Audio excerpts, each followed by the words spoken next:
चलिए आपको बड़ी खबर देते हैं सुल्तानपुर में मंगेश यादव एनकाउंटर मामले की। जी हां, इसमें अपडेट ये आया है कि अब आपको बता दें कि एसएचआरसी ने जिलाधिकारी को नोटिस जारी करके तलब किया है। तो मंगेश यादव एनकाउंटर मामले में जिलाधिकारी को नोटिस जारी कर तलब किया गया है। जिला मजिस्ट्रेट से सुल्तानपुर मामले की रिपोर्ट मांगी गई है। आपको बता दें कि इस पूरे मामले में अब रिपोर्ट मांगी गई है और इस मामले की अगली सुनवाई जो होनी है वो 30 सितंबर को होनी है। तो इस पूरे मामले को लेकर अब रिपोर्ट मांगी गई है और शिकायत दर्ज की गई थी, जिसको लेकर अब एक्शन में नजर आए और इस पूरे मामले में लेकर जिलाधिकारी को नोटिस जारी एसएचआरसी ने किया है। पूरा मामला सुल्तानपुर का, जहां पर मंगेश यादव का एनकाउंटर हुआ और इस पूरे मामले को लेकर अब नोटिस जारी किया गया है। तो बड़ी खबर आपको दे रहे हैं सुल्तानपुर से, जहां पर मंगेश यादव एनकाउंटर मामले में।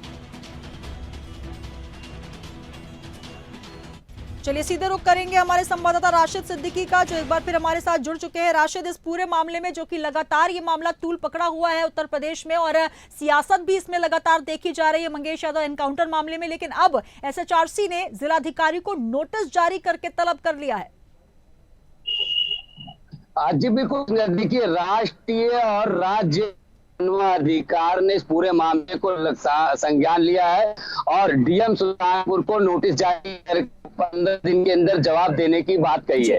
कहीं ना कहीं जिस तरह से एसटीएफ की जो भूमिका है वो पूरी तरह से संदिग्ध है, जिसको लेकर लगातार हमलावार था सरकार के ऊपर। और ऐसे में जिस तरह से अखिलेश यादव का चाहे बयान रहा हो, चाहे कांग्रेस अध्यक्ष अजय राय लल्लू का बयान रहा हो, तो जिस तरह से उन्होंने इस पूरे मामले को फेक एनकाउंटर साबित किया और ऐसे में जिस तरह से जो जांच प्रक्रिया है अब वो देखना होगा। जिस तरह से देखिए महिला जो जिसमें राज्य मानवाधिकार और राष्ट्रीय मानवाधिकार में वकील है गजेंद्र सिंह यादव, उन्होंने जो है अपील की थी और इसको लेकर जिस तरह से सख्ती दिखाई गई है। अब कहीं ना कहीं जिस तरह से जांच होनी है, तो अब सवाल ये उठता है कि जिस तरह से एनकाउंटर को लेकर पुलिस चाहे डीजीपी प्रसाद कुमार हो, उन्होंने इस तरह का आदेश दिया था। उन्होंने कहा था नहीं, जांच किसी जाति धर्म देखकर गोली नहीं मारी जाती है। लेकिन अब इन सब सवालों पर जिस तरह से डीएम को जांच 15 दिन के अंदर जांच देनी है, तो अब देखना है कि डीएम किस तरह से जांच रिपोर्ट इसमें लगाते हैं।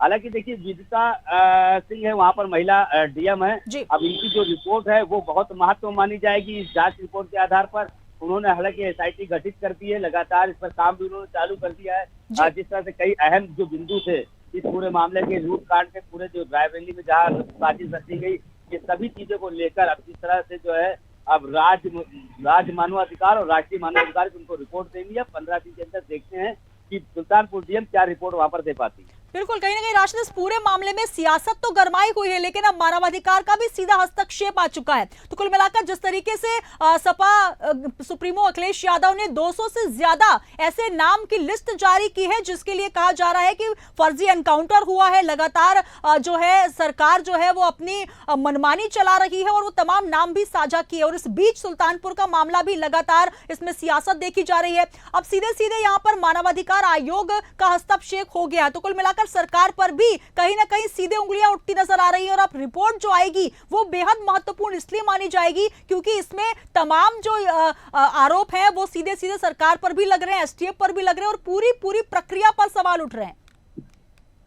जी बिल्कुल, देखिए सुनीता, लगातार देखिए अखिलेश यादव लगातार सवाल उठा रहे थे, जांच प्रक्रिया पर सवाल उठा रहे थे, क्योंकि कहीं ना कहीं से पोस्टमार्टम रिपोर्ट जिस तरह से सार्वजनिक नहीं की गई उसको लेकर सवाल उठाया जा रहा था। और जिस तरह से देखिए 200 एनकाउंटर हो, देखिए अगर हम जमीनी स्तर पर देखें तो लगातार जिस तरह से देखिए मोदी माननीय योगी आदित्यनाथ का जो विधानसभा में जिस तरह से जो भाषण आया बैड टच गोमती नगर कांड को लेकर, बैड टच मामले में उन्होंने जैसे अरबाज खान और यादव का नाम लिया, उसके बाद से लगातार जो ये राजनीति है वो कहीं ना कहीं से खलबली। और जिस तरह से लूट कांड में जो मुख्य आरोपी थे वो विपिन सिंह, तो जिनके पैर में गोली लगी थी और बाकी जो 7 आरोपी थे उन्होंने कोर्ट में सरेंडर कर दिया।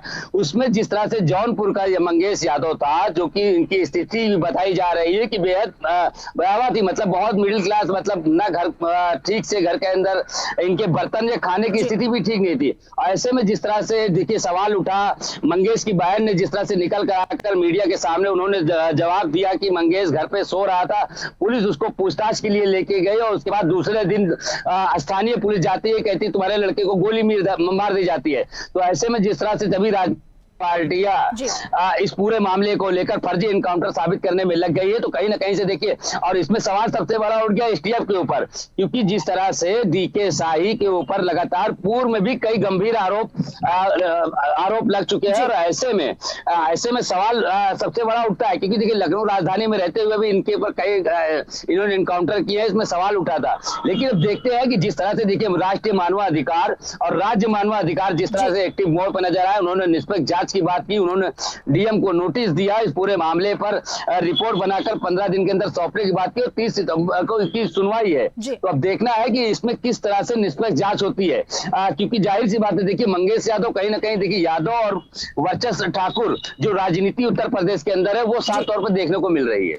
चलिए, बहुत शुक्रिया राजनामा से जुड़ने के लिए। तो ये बड़ा गंभीर मामला इसलिए भी हो गया है क्योंकि अब सीधे सीधे इसमें राष्ट्रीय मानवाधिकार और राज्य मानवाधिकार आयोग का ये सीधा हस्तक्षेप है, और सरकार पर भी आक्षेप इसलिए लगते नजर आ रहे हैं क्योंकि इस पूरी प्रणाली पर लगातार सियासत तो गरमाई हुई है, लेकिन तमाम जो जांच की बिंदु है, जो प्रक्रिया रही है, उसको लेकर भी सख्ती दिखाई जा रही है। और तमाम जो पार्टियां हैं जो विपक्ष में हैं, अखिलेश यादव लगातार ये बात उठा चुके हैं कि 200 से अधिक की लिस्ट उन्होंने जारी की, फर्जी एनकाउंटर की और सीधे सीधे सरकार पर निशाना साधा। तो कुल मिलाकर ये कहा जा सकता है कि अब जो रिपोर्ट आने वाली है 27 सितंबर या उससे पहले रिपोर्ट आयोग को भेजनी अनिवार्य है, और इस पूरे मामले की अगली सुनवाई 30 सितंबर को होनी है। वकील गजेंद्र सिंह ने एसएचआरसी में शिकायत दर्ज करवाई, उसके बाद ये पूरा मामला संज्ञान में लिया गया।